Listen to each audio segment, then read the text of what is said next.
सरकार तो क्या करेगी, ये सरकार भी उसी सरकार के अधीन है, उस सरकार को प्रार्थना करेंगे। सभी को जैसे भी प्रार्थना करनी हो, जप करना हो, कीर्तन करना हो, जिसको जो धर्म के अनुसार सद्भाव पूर्वक भगवान को, अपने अल्लाह को, गॉड को, कि बरसात के लिए हम आपको प्रार्थना करते। शाम को 3:30 से 4 के बीच वो ऊंचे मंच पे प्रार्थना करते करते द्रवीभूत हो गए, शांत हो गए। इतनी बड़ी समस्या है, गायों के लिए पानी नहीं है, पशु भी परेशान हो रहे हैं, मनुष्य परेशान हो रहे हैं, पेयजल वाले नगर पालिका के लोग बाँ पुकार गए, अब प्रभु जी आपके सिवाय हमारा कौन है। हो सकता है कि मनुष्य गलतियां करता है, तब आप उसको सावधान करने के लिए दंडित करते हो, ये आपकी करुणा है। लेकिन हे नाथ, अब आप अपनी करुणा वरुणा से कुछ ऐसा कृपा करो नाथ। हमारी तो गलतियां, लेकिन इन गायों की और इन मूक प्राणियों की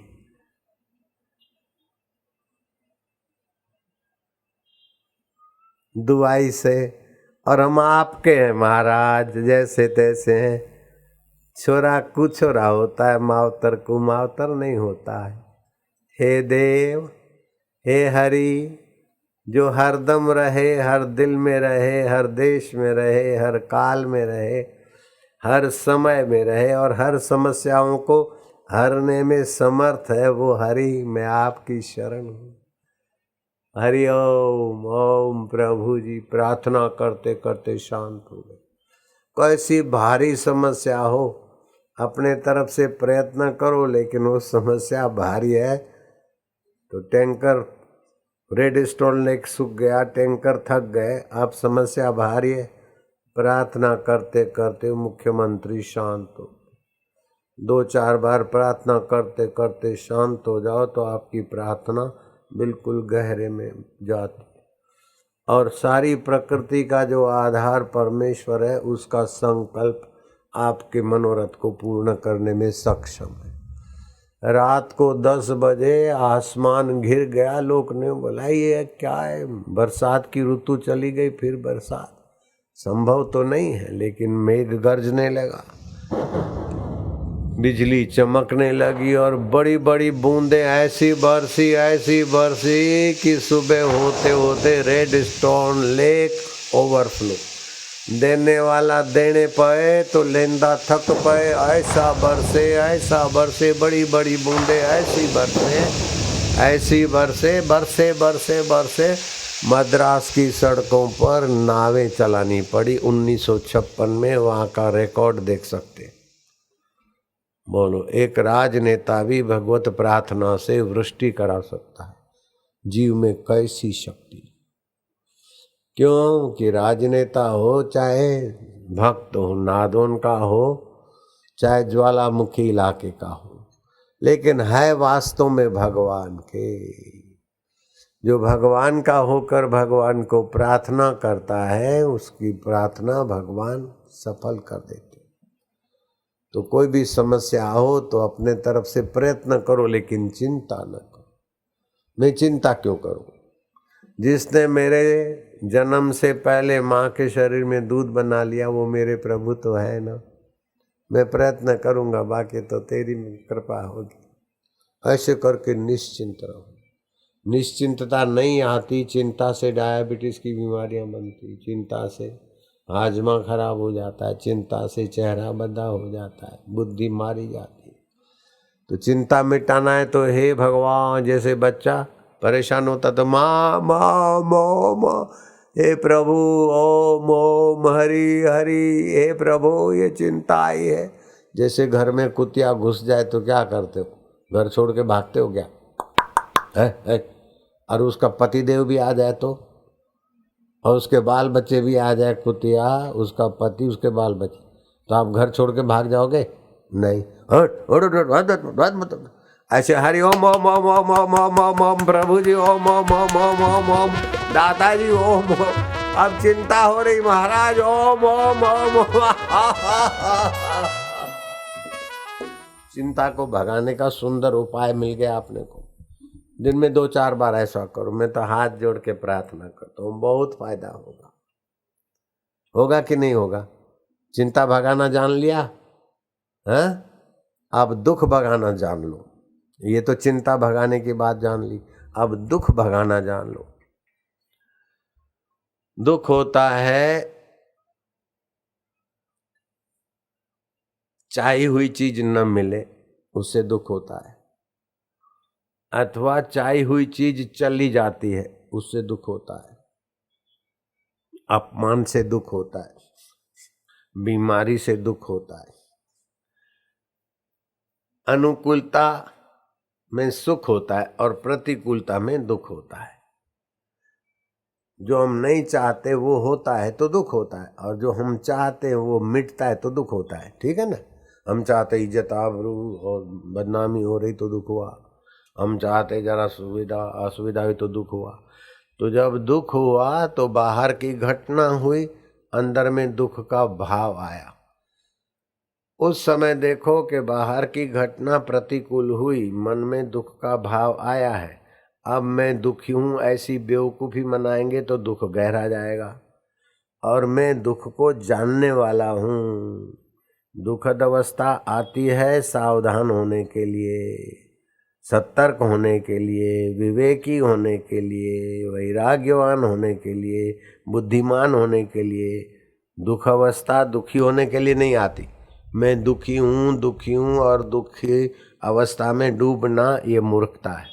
दुख आया तो समझ लेना कि भगवान हमारे विकास के लिए जरा विवेक जगा रहे हैं। वाह प्रभु!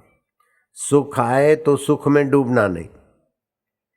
सुख में जो डूबते भोगी बनते हुए बीमार और खोखले हो जाते, दुख में जो डूबते हैं वे भयभीत और विफल हो जाते। आप तो सुख को दूसरों के भलाई में बांटो। आपका सुख दूसरों के हित में बटेगा तो अंतरात्मा का परम आनंद प्रकट होने लगेगा, और दुख सावधानी में बदलेगा, विवेक में बदलेगा तो दुख हारी हरि की कृपा आनंद और ज्ञान प्रकट होगा। तो दुख भगाने का और सुख का सदुपयोग करने की तरकीब भी आप समझ लिया। नहीं समझ में आई हो तो ये आज की कैसेट सुनकर समझ लेना। ये बहुत बड़े फायदों की कुंजी है। लाख रुपया, 10 लाख रुपया, 10 करोड़ रुपए से भी वो फायदा नहीं होगा जितना इस सत्संग से फायदा होगा। तो दुख का सदुपयोग करे कि दुख को सुख से दबाने की कोशिश न करे, और सुख को भोग कर अपने को खोखला न बनाए। तो आपके जीवन में दुख भी साधना, सुख भी साधना। श्री कृष्ण कहते सुखम वा यदि वा दुखम स योगी परमो मताः। सुख आ जाए चाहे दुख आ जाए, दोनों का उपभोग न करे, उपयोग करे, वो मेरे मत में परम योगी है। गिरी गुफा में ध्यान समाधि लगाए महापुरुष, वो तो योगी है, लेकिन दुख में दुखी न होने दे अपने दिल को, और सुख में सुख का लंपट न होने दे, उसको बोलते परम योगी। सुखम वा यदि वा दुखम स योगी परमो मताः, भगवान बोल रहे हैं।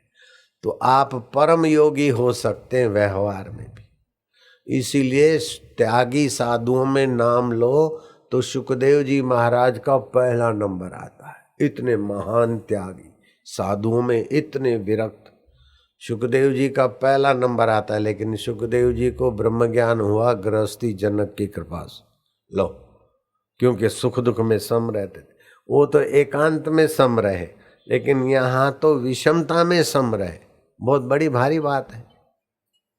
तो आप आज से पक्का कर लो कि जीवन भर दिन में कई बार आएगा, सुखद अवस्था भी आएगी, दुखद अवस्था भी आएगी। जरा जरा बात में चेहरा बदलना की जरूरत नहीं। सुख आया है तो चला जाएगा, ठीक है, इसका उपयोग करो। दुख आया है तो चला जाएगा, थोड़ा सावधान रहो। उसको जानने वाला मेरा प्रभु सदा रहेगा। मिल गई महाकुंजी। आप 50 साल तपस्या करो, इतना फायदा नहीं होगा जितना इस ज्ञान से हो जाएगा। 50 साल नहीं, 50,000 साल, 60,000 वर्ष तपस्या किया रावण ने, सोने की लंका तो बनी लेकिन सुखी होने की लालच गई नहीं। अपनी मंदोदरी, अपनी लंका की सुंदरिया, फिर सुरपंखा ने जाके भड़काया कि सीता जैसी सुंदरी अगर लंका में नहीं है तो तुम्हारी लंका में कुछ भी नहीं है। तो सौंदर्य का गुलाम होना, अरे सौंदर्य बाहर का है लेकिन वो परम सौंदर्य परमात्मा का जो है, वो सुंदरता आती चली जाती फिर भी परम सुंदर जो का त्यों रहता है। उसकी स्मृति करके आप सौंदर्य का आकर्षण, स्वाद का आकर्षण ये छोड़कर सारे आकर्षणों का जो मूल है एक ओंकार, जो स्वाभाविक ओंकार चल रहा है, सतनाम, जन्मते ही वहाँ ये सतनाम प्रकट होता है। बीमार होते हैं तो चादर ताने हुए बूढ़े बुढ़िया कुछ उनको राहत मिलती है, वही ओमकार स्वरूप। अभी कैलिफोर्निया का विज्ञानी जे मार्गन दंग रह गया कि हिंदुस्तानियों का ओमकार मंत्र से पेट की तकलीफें ठीक हो जाती, जिगर की बीमारियां गायब हो जाती और मस्तक की कमजोरी गायब हो जाती है।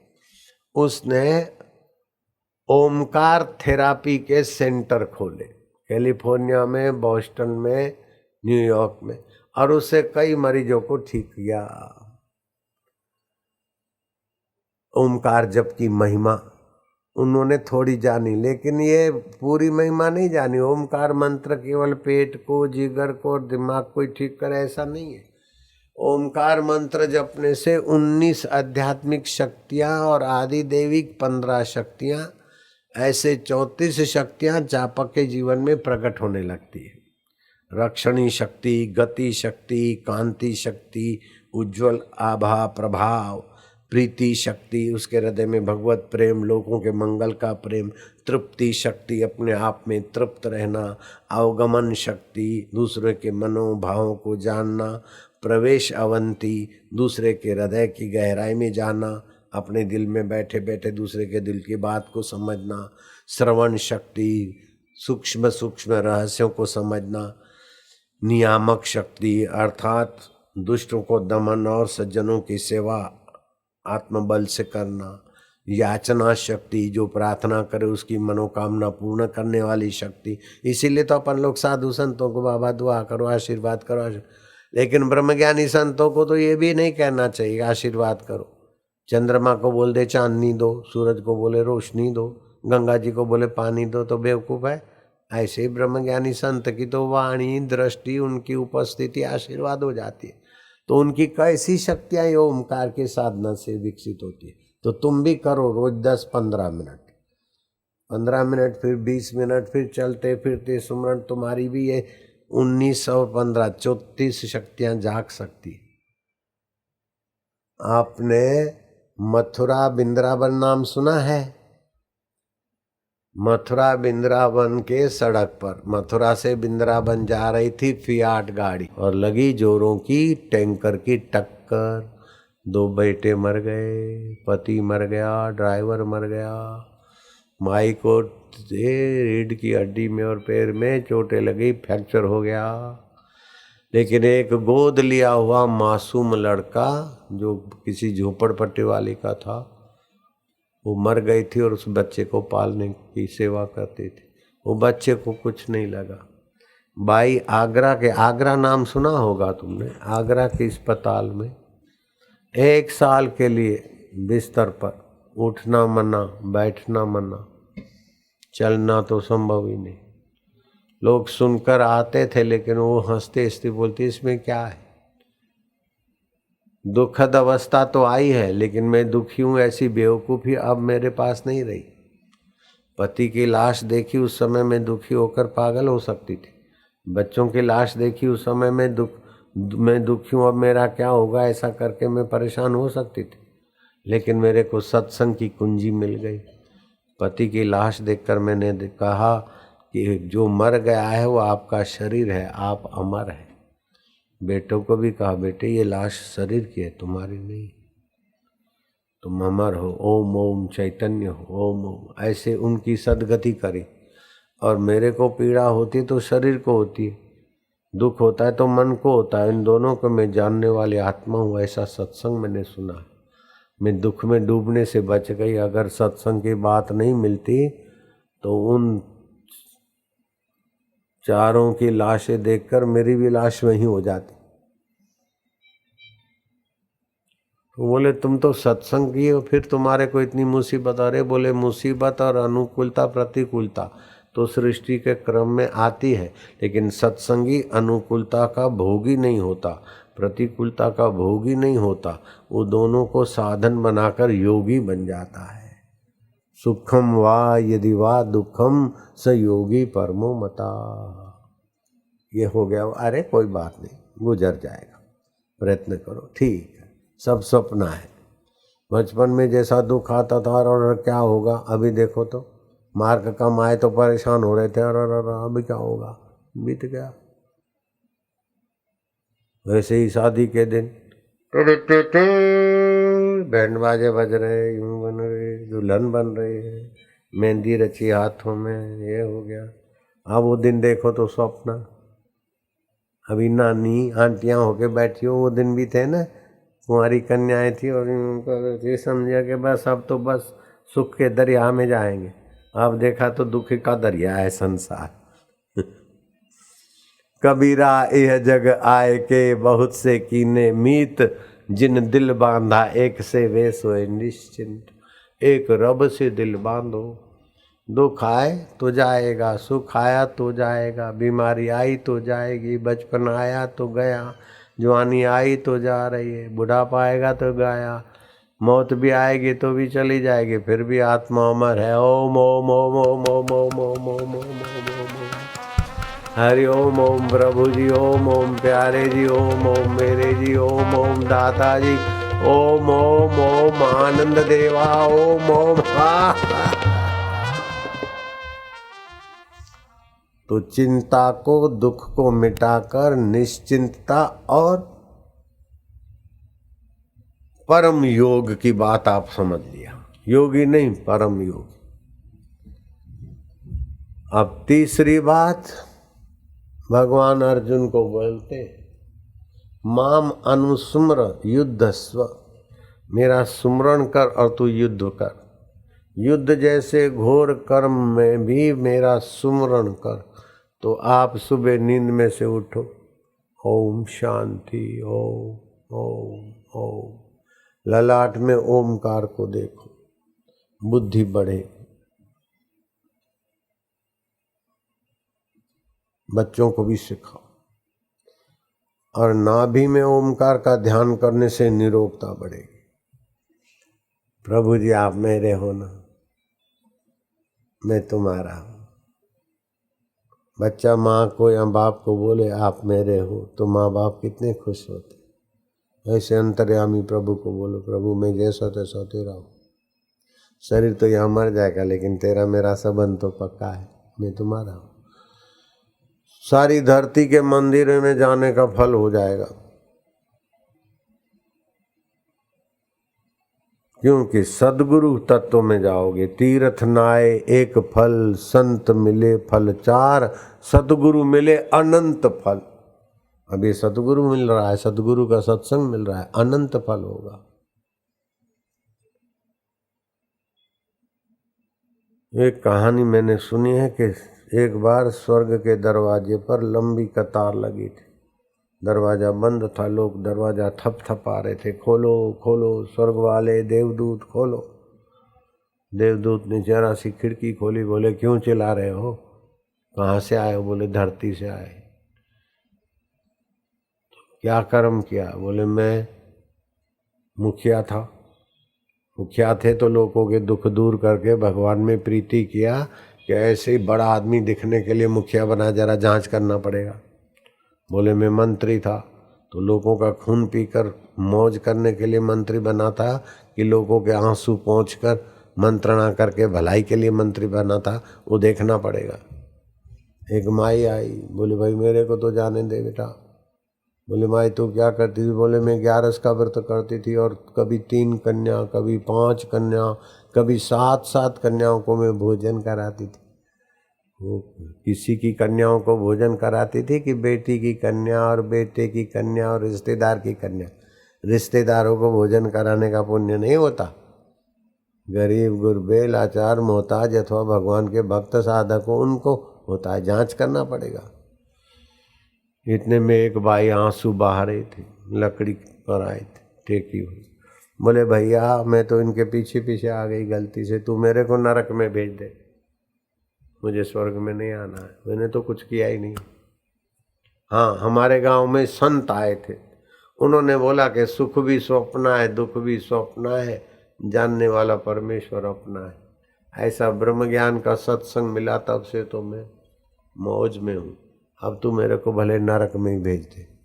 अरे बोले माताजी ब्रह्मज्ञानी गुरु का सत्संग सुना, तुमको नरक में कैसे आओ? तुम तो पहले पैर घुमाओ, हमारा स्वर्ग का प्रभाव पड़ेगा। आज आप ब्रह्म ज्ञान का सत्संग सुन रहे, सुख दुख में सम रहना ये ब्रह्म ज्ञान की कुंजी। ओमकार का जप करना ये ब्रह्म ज्ञान का सामर्थ्य जगाना है। विज्ञानी बोलते हैं ओमकार के जप से पेट जिगर ये फायदे नहीं, बहुत अनंत फायदे होते। भगवान शिव ने पार्वती को वामदेव गुरु से मंत्र दीक्षा दिलाई थी और अगस्त ऋषि के आश्रम में सत्संग सुनने के लिए ले जाते थे पार्वती को। सत्संग की ऐसी महिमा है कि पार्वती को भी सत्संग चाहिए। सीता जी को भगवान राम ले जाते थे भरद्वाज आश्रम में, अत्रि आश्रम में, अनुसया आश्रम में सत्संग सुनने को,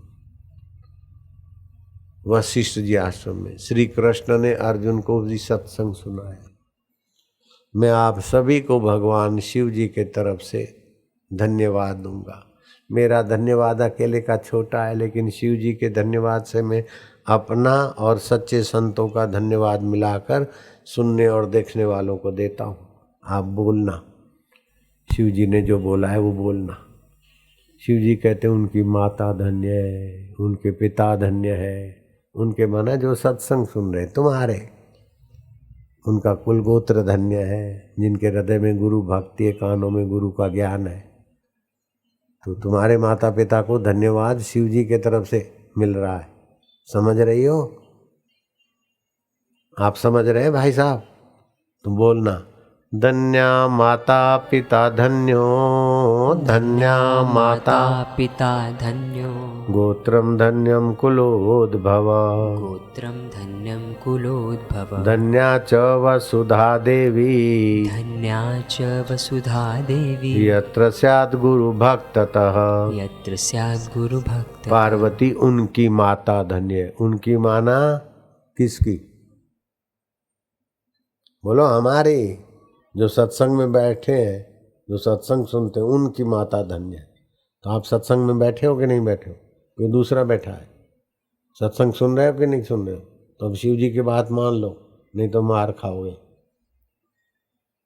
शिव जी की बात नहीं मानोगे तो मारूंगा फिर।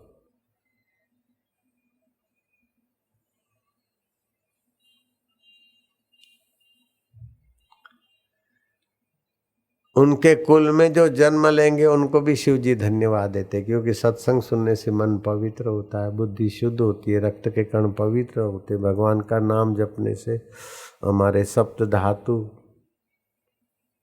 3 गुण सब पवित्र होते। हरि ओम ओम ओम ओम ओम। चलते फिरते भगवान का नाम, भगवान का सुमरन। नाम नशे में नानका छका रहे दिन रात, भांग बसूड़ी सुरापान उतर जाए प्रभात, नाम नशे में नानका छका रहे दिन रात।